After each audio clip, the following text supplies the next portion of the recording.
Okay, we've applied our second application of body filler. We're going to come in now and cheese grade or file this one to save us a lot of sanding time again. You can cheese grade your body filler after about 10 to 12 minutes after the application. Really saves a lot of sanding. We've applied our last application of body filler that we need to bring it back to the contour. So now the next step will be to start sanding with 80 grit sandpaper.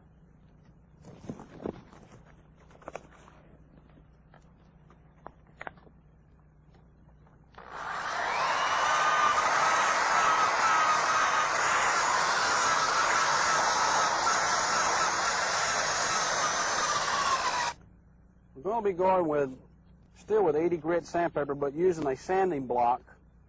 The sanding block keeps the sandpaper flat against the surface during the sanding process so that we can come out with a level surface.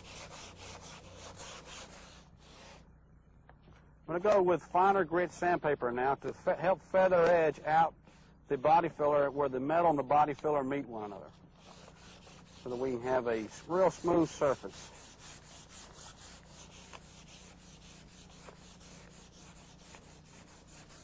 You want to make sure that the edge where the filler and the metal come together is completely smooth here.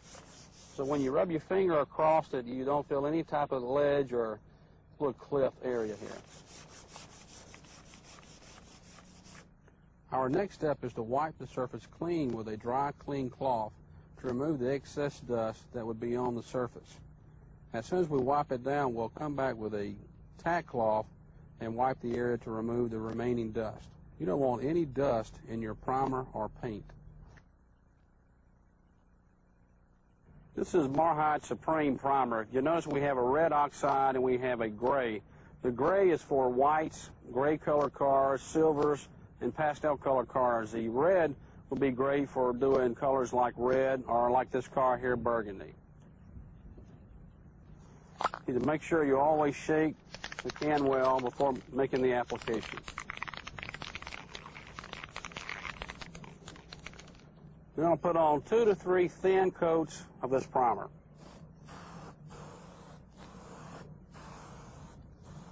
It's okay if your repair shows through even after the first application.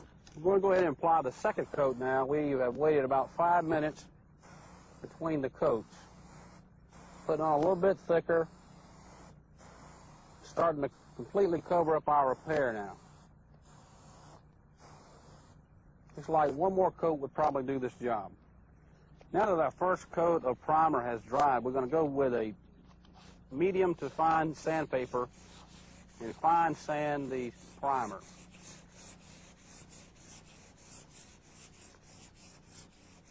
After doing this procedure, we'll be able to see any imperfection that may be in the primer and the filler before painting. Once you finish sanding, again, you'd need to wipe the surface with a clean, dry cloth. And at this point, you'll be able to see imperfections that lie in the primer and in the filler. Now we'll make an application of our glazing and spot putty.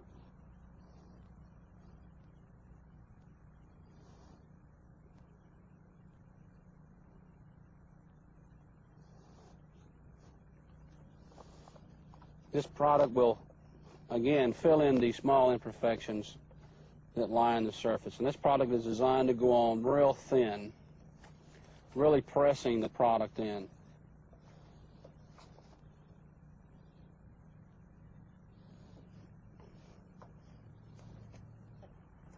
What we're going to do now is come back and sand the spot and glazing putty with 180 to 220 grit sandpaper.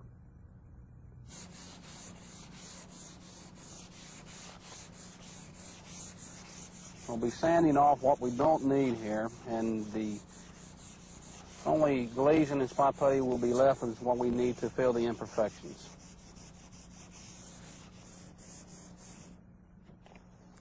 Now that we're finished sanding the spot and glazing putty, we'll want to clean it off with a dry rag to remove a large amount of the dust.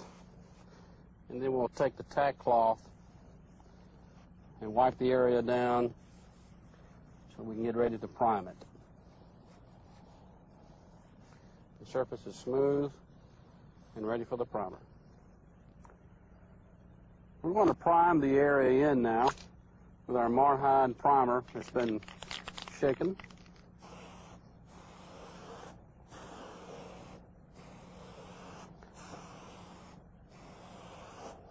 And it's okay if you still see the repair after you make your first application.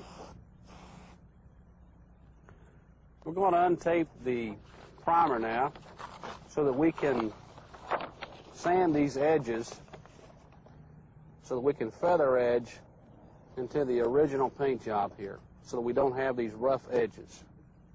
We're going to be sanding with 400 grit sandpaper to feather edge into the original paint here and to sand the primer to prepare it for the paint so that it will adhere. Now that the primer has been fine sanded, we'll come in and wipe the surface with a clean, dry cloth to remove a lot of the dust. And we'll come with the tack cloth again to finish removing the remaining dust.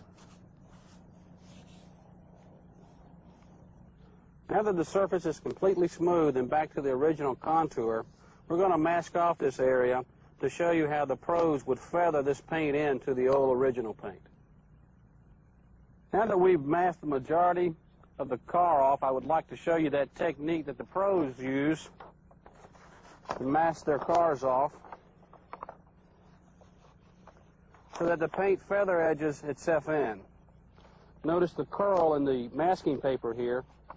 That will allow the paint, when being painted, to just feather itself out into the original paint.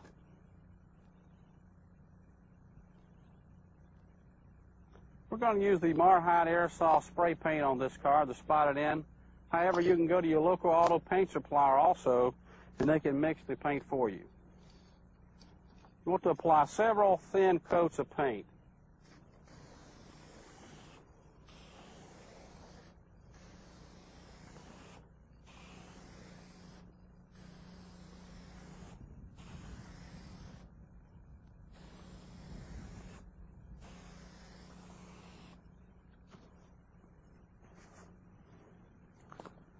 Now that we have brought this repair back to its original contour, you can see how easy it is to make your own auto body repairs.